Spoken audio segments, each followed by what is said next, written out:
I don't think in the history of my career in tech have I ever seen a new platform shift happening at the same time, kind of converging all at the same time. It was always one platform. What we're talking about now is the maybe the convergence or the mature evolution of blockchain with AI and really agentic commerce all happening at the same time. The tough thing is when you have all this is how do you get distribution? And guess what? We already have distribution Exactly. across the world.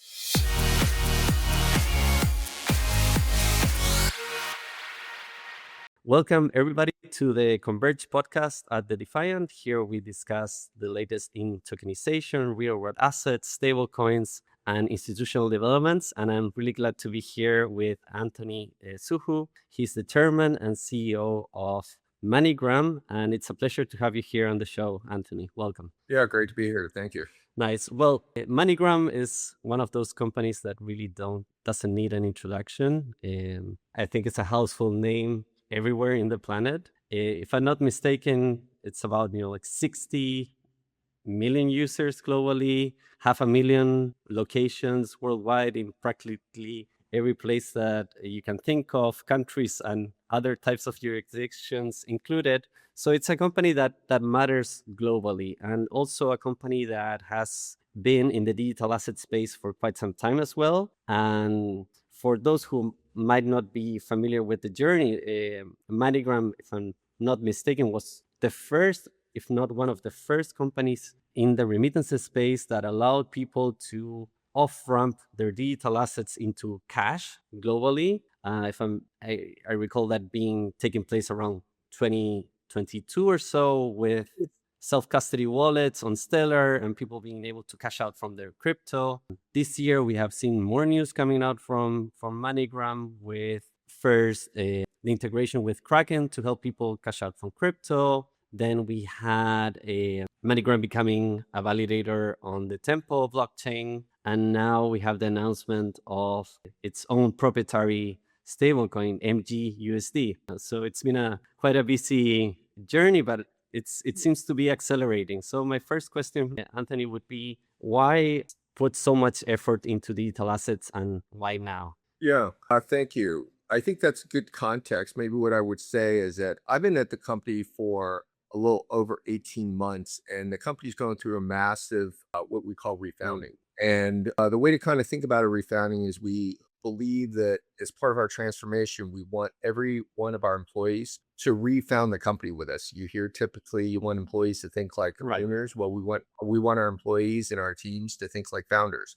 which means that we want to rethink how we do business and ways that we can be better as an organization and as a business. And so going through this refounding journey, what I would say is in terms of stablecoin, crypto, as you mentioned, we've been doing it for over 5 years at MoneyGram. And what we saw was an opportunity to leverage a stablecoin to build and leverage as a foundation to build future products and services for our customers. And we believe that by doing so, it's going to allow us to deliver products and services to our customers that are better, more functionality. It's going to allow us to operate much faster, and it's going to be able to enable us, I think, in the long term to offer it at lower costs. So all those same reasons made us really embrace the concept of blockchain, as well as launching what we call MGUSD. And I think what you mentioned about, it seems like our pace of product rollouts is accelerating, and that's absolutely true. And the reason is that, we spent the first 18 months of our transformation really rebuilding and focusing on improving our infrastructure. And so as you think about it, you hear a lot of transformations where they focus on the front end. We really focused our transformation on the back end so we could enable us to, when the infrastructure has been built, that we can then accelerate and run faster on the front end and be able to deliver on the promises that we want to deliver for our customers, which is a seamless experience globally for our customers to send, receive money, as well as other financial services, and do it for them while helping them save time, effort, and money. There's a reason behind, what we're doing with MGUSD. Be happy to kind of go into more detail Definitely. if you want, but maybe I'll just kind of use that as the intro. Yeah, no, and it's exciting to hear, digital assets being part of a fundamental refounding of the company. So, and if I read you correctly, now they're being integrated as part of the core transactional services for MoneyGram. Because when people think about remittances, and especially, like household names like MoneyGram, you think about the retail window, the cash window, but not necessarily about the rails, the core systems that go behind it. If I can bring you back to the first launch of stablecoin enabled services with MoneyGram, and that leads us to use cases where people were able to take their crypto and like cash out, or cash into cash or local currency. What is the rationale for digital assets in remittances in particular? What's broken? What's being fixed? Where's the value coming from? Well, the way we think about digital assets, and I want to be clear, is that we see the reason we came up with and decided to embrace and build and create our own coin with MGUSD is that we see it as a foundation to be able to unlock and build future services and products for our customers. That was very important. And if the question that typically comes up is that, well, aren't there a lot of stable coins that are out there right now that we can leverage? There are, but what we are trying to do is we started with the end user use case, which is our customers that you mentioned. We have 60 million active customers. That's a very large number. And what we want to do is build MGUSD specifically for these customers to access specifically on the MoneyGram network. You still go through the standard KYC process with all these customers. And in addition, this is a product with MGUSD that is not built for traders or institutions. It was specifically built for our customers, and specifically as a foundation to build future products and services for them. So we see as end state where consumers will use MoneyGram to leverage stablecoin to do send and receive. But in addition, they can store and have stored value. They can also earn potentially rewards, and then also leverage MGUSD to help them spend. And all of those wrapped around the use case, when we think about it for our 60 million active customers, is geared towards building this use case of people around the world where the financial services that you and I might take for granted are not accessible for them. And we think that we can leverage and provide them with much more financial access and inclusion as a result by leveraging MGUSD. And so we're going to build all these products and services really on top of that. No, that makes total sense. And I would love to get deeper into MGUSD in just a minute. But getting back to like stablecoins themselves, do they make remittances cheaper, and why? Or faster, or better, or more secure, or more accessible?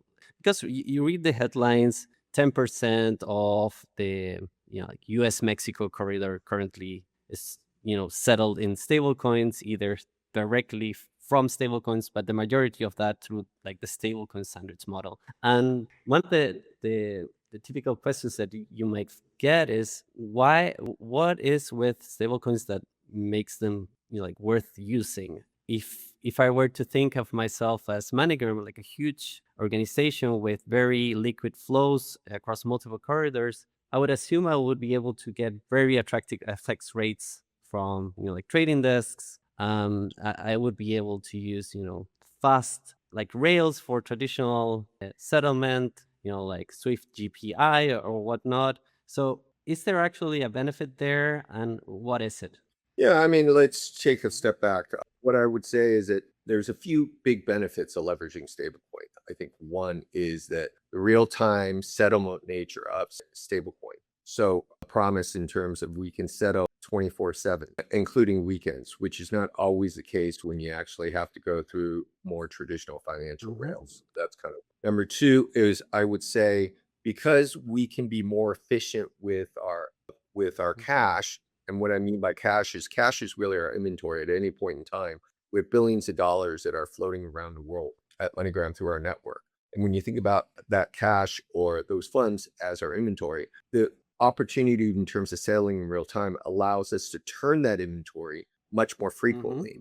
More inventory turns means that that cash is more used more efficiently, which allows us hopefully to lower the cost, and that's a promise on it. Especially when you think about some areas where, for many of these markets, you're talking about pre-funding, send to make sure that you have funds in the right market. Here, you don't have to worry about being forecasting the right way. You just do it when you see demand. It's a little bit more like a just-in-time opportunity when you think about inventory versus what the traditional ways that you would send funds. And then I think as these rails become much more mature, what I would imagine you would see is with scale, besides the real-time settlement nature, the timeliness, I think that it's going to be even more liquid than any other forms in the background. And again, that means that we can offer more timely. It saves time. It's going to be all trackable, and it's going to be lower cost. And I think that all three are big, attractive benefits to leveraging stablecoin in the areas that you're talking about for back office or settlement. And today, I completely see a point around, managing liquidity globally. That's a huge problem.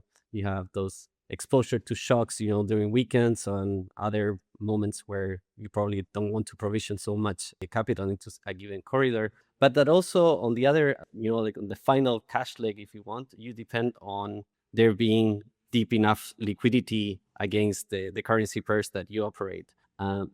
Where is that the case currently for the scale of the operation that you have, and where stablecoin off-ramp liquidity is not there yet? And I'm asking this in the context of now we have these aggregator networks like Bridge or Borderless, where you can sort of like source different sources of liquidities. You don't have to go one by one. But really curious about, if you are MoneyGram, you really want to be able to, settle, I don't know, tens of millions of dollars that you give in a day. And is that liquidity there? Does it dry out? What concerns do you have around that side of the operation? Well, we're really in the early stages of these type of FX tradings, because when you're talking about these type of settlements, what you're talking about is trading partners who can do business. We're working and focusing on specific corridors or easing into it. What I would say is that based on our volumes right now, we're trading on a run rate of above, close to $2 billion or so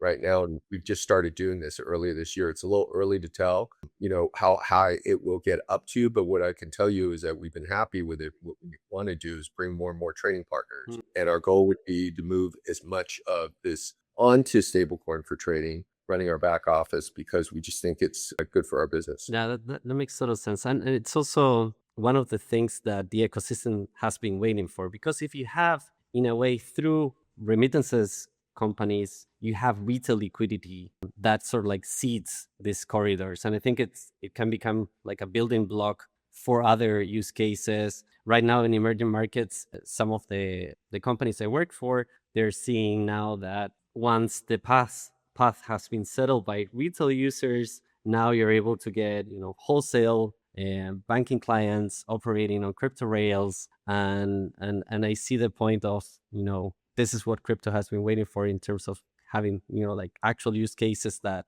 are not traded, not linked to trading, that can help seed the liquidity in different markets. And yeah, and maybe one thing I'll add to this is that it has not been talked enough about, but the programmable money nature of this, in terms of having smart contracts, is going to be something that over time will get more and more sophisticated. I mean, I could see a day when you are talking about, even for consumers, saying funds over, putting some level of contingency before full funds are released. In fact, it's a great day. I could see in about 3 or 4 years being a parent in this type of market that, my kids are a little older now, but I can imagine when they were doing their chores, if I could map it to a payment system that actually had smart contracts, probably most of the stuff would not have been paid out until the lawn was mowed. So I think that and I'm just using that as an easy to understand use case. But when you think about settlement and you think about the B2B nature of it, it just makes money a lot more intelligent than right now, the way it's handled in the analog world. And I think that that's really the exciting part. And we're just really starting to understand the capabilities of what they can do. And to characterize how MoneyGram has been using stablecoins in remittances so far, could you give me a sense of the relative share between actually crypto to fiat and fiat to crypto versus like the stablecoin sandwich model, where the end parties never really know that their remittances were settled using stablecoins. What's like the relative share, if you can share anything along those lines? Well, I think it's a little too early for us to share relative share, but what I will tell you is that what I believe on the consumer side of the business, the majority of customers will not know that they're Right. actually settling in stablecoin over time. I think that that's where it's going to go. I think on the back end infrastructure side, obviously, a large majority of the parties, both counterparties, are going to know. And I would say that, there was an estimate. Someone just asked me, how high would liquidity be in this Mhm. market? I think in the future, it could be in the trillions of dollars. Right now, I think the number that I hear that's being traded around 300 million or so, or billion or so. I could see that, that number is probably going to double or triple over the next 3, 4 Right. years. And most of it today is still trade linked to trading, and there's like very little of it that's linked to actual payments. The other thing that like comes to mind when people think about remittances, and you often hear this in like the crypto narrative, is they say, oh, like the average cost of remittances is 5% or 8% in this corridor. But that often ignores that, most of the like those extreme costs or like high costs come from the last leg of the transaction, because you are, and I think we'll get to this when we get to speak about MGUSD, but a lot of that has to do because recipients of remittances are not banked and don't have access to financial services, and that means that they actually have to grab physical currency at the end of the remittance leg. So and before getting to MGUSD, like how would you characterize the potential, like the end consumer potential in terms of cost savings that might come from wider adoption of stable coins in remittances? So I don't know, is this something that people are going to see net as a reduction in cost, and like how much? Yeah. Yeah. So what I'll say is at first, I don't think remittances right now, at least on MoneyGram, are at 5, 6% that you're Oh, talking about. It's a lot lower than that. I think, but there is this kind of concept that very remittances expensive. is Yeah. expensive. And what I will say is that it does, when you think about remittances, the thing that people don't understand is that you're talking about the sends going through a lot of different intermediaries in terms of corresponding banks, and more parties that touch it first, the more expensive it gets. And in addition, out of any forms of payouts between cash, account deposits, debit cards, cash is the Mm. most expensive form of handling payouts, and that's just due to the nature of the fact that cash is just expensive to manage. But it is, for a large majority of the world, the fiat or the currency that the user and wants to use for their daily spending habits. So what we would say is that when you take a look at these things and you broke it up by a supply chain, sending money from one end to the other, if you're doing it digitally within your own network, there's actually no cost to do it. Really, it's just a change on a Mm. digital ledger. Where the cost ends up is doing in the actual conversion, because you have to pay a bank to either put money in, or you have to pay to handle that cash to get it paid out. I believe that what stablecoin or digital currencies allows us to do is send funds from point A to point B much more efficiently, where you don't actually have to go through so many intermediaries. And just like if you think about supply chain, if you had to actually skip a step or two where you don't need an importer or an exporter or a plant or anybody like that, what ends up happening to the cost of the product is the cost comes down. And I think that you're going to see the kind of the same case here. I would imagine that it's too early to tell exactly how this is going to play out, but our goal would be that we want to lower the cost as much as possible for our consumers. And I could see a day in the future where if you want to send within stablecoin, it will be the Mm.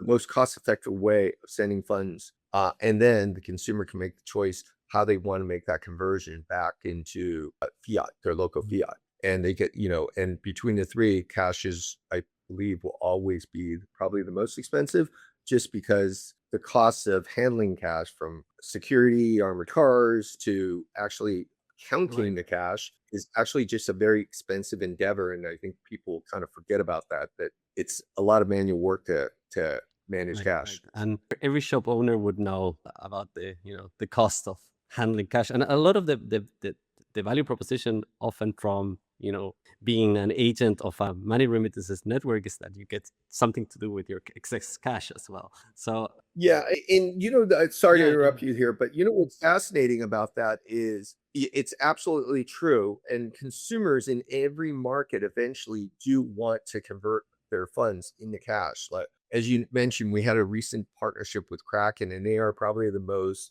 digital currency native company around. And here they are for their consumers. They wanted to offer them the ability to have a cash off ramp so they convert it to cash. And so at any point in time, within the Kraken app, you can actually say, I want to pick up cash in these 100 countries, and you can go through the MoneyGram network and pick up cash wherever you want. Because I think for a lot of times when you're traveling, when you're working in markets where there are cash discounts, consumers actually need access to cash for one reason or another. I was recently traveling through Europe, and I was actually, even for as digital as the countries that I visited were, from France to the UK and Spain, there were a lot of instances where having cash is just much more yeah, convenient. and the Germans there as well are notoriously Yes. attached to the cash as well. I think Yeah. that's a great segue to discussing now MGUSD, and you're essentially giving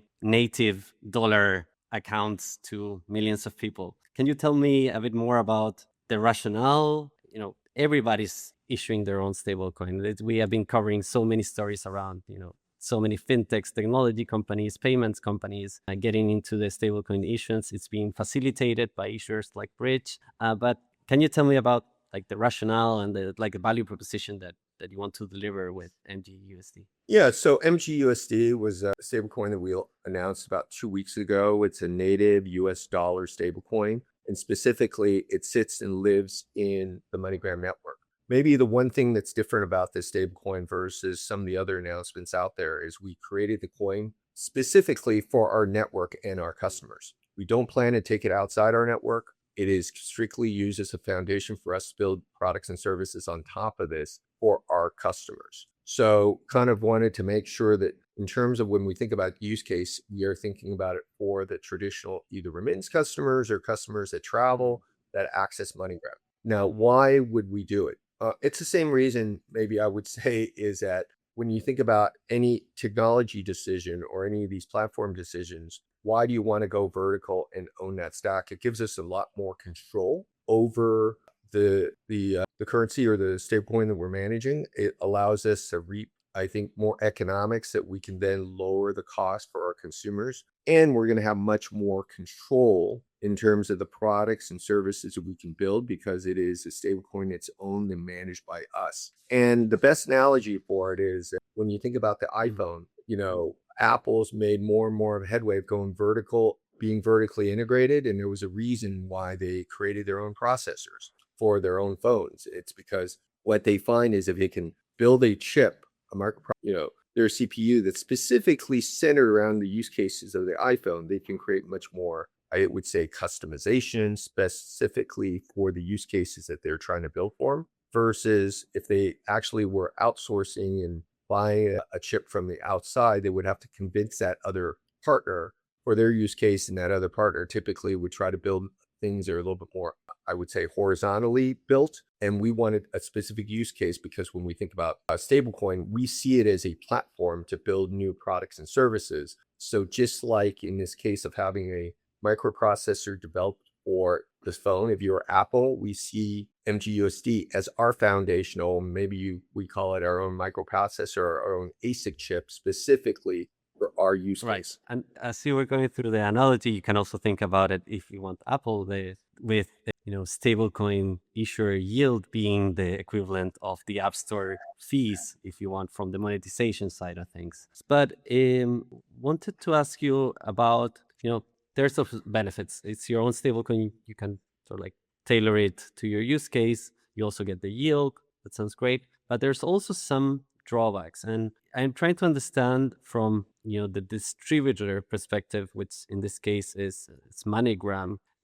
How much of the issuer burden are you taking on? So, for instance, when we had the DAO hack only like a couple of weeks ago, a month or so ago, there were questions around Circle's involvement in freezing wallets, having a say in terms of which address gets, like blocked, implementing, KYC, KYB for primary market. So can you talk to me about this issuance model where, Bridge is the regulated issuer, you're using M0 contracts for the process? Where's the sweet spot, and like, how did you make that decision? Well, what we wanted to do was we went through a build, buy, or Mhm. partner analysis and decision framework for this. And what I would say is that we know that we wanted to do a lot of the governance in terms of thinking about how we were going to use this coin for our own needs and design it for those needs. But there are things, for instance, in terms of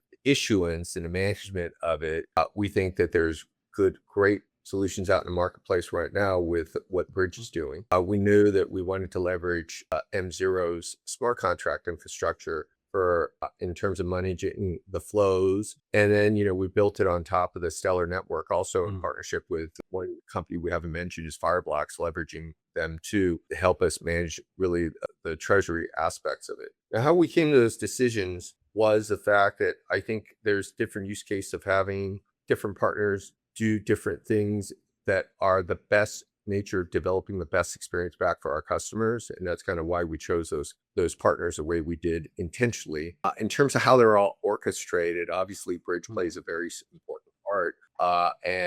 But we wanted to do it where it was as hassle-free for the consumer and also gave us flexibility in terms of how we architected it. So as things evolve, we have the flexibility to build on top of it, as well as to manage it in different ways, maybe even in the future as we figure out more and more of our use cases and needs for our consumers. I want to ask you about, the things that you're hopeful to build on top of this. But as you were describing this, I was reminded also about MoneyGram becoming a validator of the Tempo network. So the rationale for Tempo, as I understand it, is a blockchain purpose built for payments, where you can have things, like memo fields to describe a transaction. You can do batch transactions. There's a lot of privacy is also native to the blockchain. But why would MoneyGram be interested in becoming a validator of a blockchain? Why would you need that? Why is it core to your strategy, and what does it mean? Well, I would say, without disclosing too much here yet, what I would say is that our goal is to map the world and connect the world through the idea of sending money cross border in our mind. Our mission is really to be able to connect the world and allow the movement of money to be much more efficient and much more clear and much more secure. So we have built a network. We believe the network is valuable of what we built, but in addition, we also think that we can contribute more ways than just for our consumers, and it's really important for us to build a network where we're very open to working with various different partners, because the more partners we open up to, the more use cases it opens us up for. Kraken is a good example, as we talked about earlier. I think that what we saw with Tempo, which obviously was incubated, and I think they work with Stripe very closely, as Stripe is a strong partner of ours. And we took it seriously in terms of understanding that they were built, as you mentioned, purpose built for payments with Stripe. And that was a company that we're already doing a lot of business with and plan to do more. It just made a lot of sense for us to contribute and be part of that infrastructure in that network, so that we first can learn from it, but in addition, we can contribute back to that community. And then I think over time, as you become a validator, it just gets us closer to the infrastructure side. And we see that you can't be a great global payments company if you don't understand and are not part of the infrastructure. So I think both those are the big drivers around it. And I think that why we want to contribute to it, there's a little bit more of a community, being part of a community more than anything else. And also, we're being part of the infrastructure was very important for us. Right. Sort of like building your other vertical stack in addition to reimagining, or what is it, refounding your traditional core Yeah. stack. That makes sense. And going back to the other interesting point around product development. So now everybody has dollar denominated account through MGUSD. I have great cash in, cash out through hundreds of thousands of points. Do I also get a card to spend my MGUSD on in retail? How is that coming soon? Well, we don't want to speculate on products that we have not announced yet. But what I will say is that our goal would be to provide the billions of people around the world that have limited financial services access, the ability to access and democratize the services that they can have. I think that, thinking about this as a platform and think about this as a network on top of a platform, you can kind of imagine that we want to provide services as long as it makes sense for the consumer. And we would be excited in terms of doing so. Stablecoin is one of those areas that I think gives us a lot of optionality in terms of what we can do. That makes sense. Okay, so no announcements there yet, but I get the point around, this is an opportunity to access, emerging markets and offer financial services that you would otherwise not be able to without, getting fully involved with the local ecosystem. Yeah, and these are our customers to begin with. We just want to provide them. We want to build deeper relationships with them That over makes time. sense. I think one last topic that has also fueled the narrative has been regulation, of course. And, we already spoke about Bridge. It's a, Genius Act regulated issuer for the stable coin. How do you see the discussion around yield, for example, for holders of stable coins, and how does that play out? How do you think it will play out? Well, I think that first, that seems to be a hot topic. I think that, the way we need to look at rewards is what makes sense and what's within the law. And we are working very closely with our regulators to make sure that we follow the law in that. And that's why we started and rolled out first in the US, because it allows us, there's much more, I would say, between the Genius Act and, the Clarity Act kind of going through right now.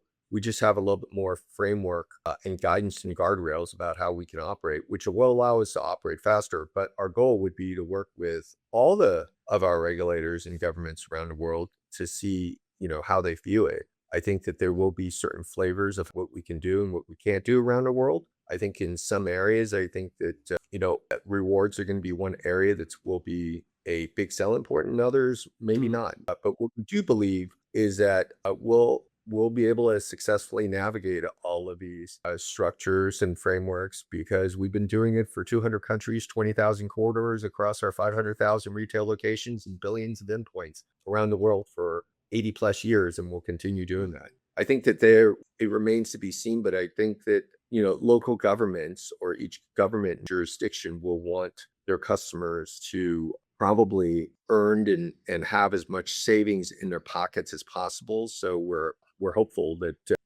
we'll have more clarity in terms of what we can do and what we can't do. Yeah, and it feels like we're moving in the right direction with Clarity, Genius Act, and MICA, and so on. But there's still some, like indications in the other direction. So recently, for instance, you have Brazil that introduced this ban on stablecoin settlement for, like EFX businesses. Without commenting specifically, I don't want to get you in trouble in any jurisdiction, but how do you see, it globally playing out, particularly in those, destination jurisdictions where, like regulators might be concerned that this kind of initiatives sort of like erodes, like local currency controls, capital controls, and essentially brings out the dollarization of the economy? Yeah, I think that on that one, it's a really tough question to answer, because I think this stuff is so early right now. Honestly, I think a lot of us have been talking about this for quite some time. I mean, MoneyGram, we've been working on stablecoin for over 5 years, but I think the regulators in countries now over the last year are just kind of catching up.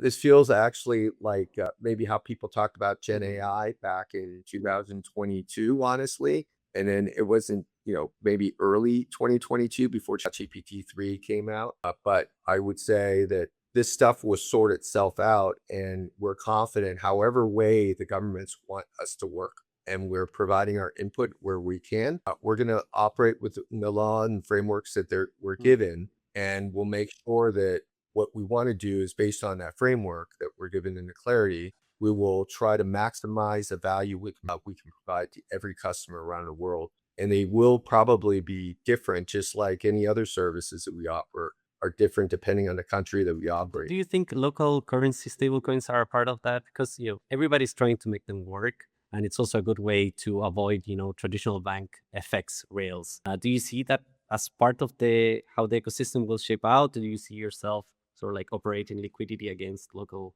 like stablecoin pairs? I think that what will happen is there could be instances where you go stable and stable in the same stable coin. There will be instances where it's one stable coin A of USD going to another stable coin that might be denominated in a different currency. And that's no different than right now how we operate, where we're constantly trading between, I don't know, 100 or so of different types of currencies where we trade US dollars to something else. It's not going to be any different, except I think that mechanism in terms of doing that is going to be much more efficient. I think conversion will hopefully be a lot more efficient as well. The way we think about this, maybe I would say if we take a step back, stablecoin by itself is really no different than any other currency. You got to eventually create it and convert it back to something the consumer can spend with. And that's going to depend on the period in time what we're talking about. But I'm hopeful that when we do these translations, we're going to be ready today and we'll be ready in the future when